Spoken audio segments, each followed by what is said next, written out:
Absolutely. People need a philosophy or a platform. People really need to communicate what's the essence of who you are. How do you show up? What about you is believable? How can I get my hands around trusting you? So when you know what your philosophy is, you can communicate that to people, and it'll either resonate immediately or won't. And that's actually how you build your community. You build the community around people who resonate with your personal platform. The verbal packaging, I like to say, don't let anyone fill in your blanks for you. You use the words that you want people to use to reflect how you show up in the world and what's meaningful to you. So when someone said I was, reliable, a little bit of a joke is that, if I have to be there at noon, I may be the person who takes her pumps off and I'm running across the parking lot at 11:59, but I will absolutely be there at noon. And those are words that are tantamount to my personal brand. So what are the words that are tantamount to your personal brand? And why do those words matter?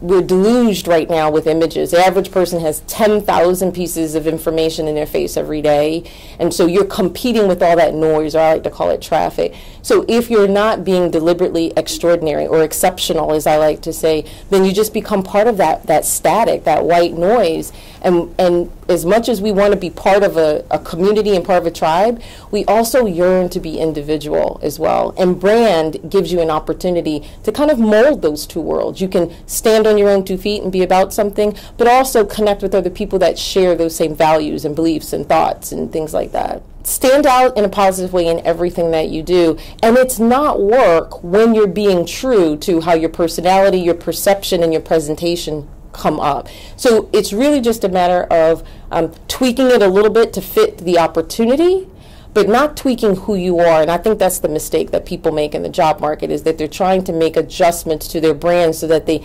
blend in with something else. That's not the way to do it.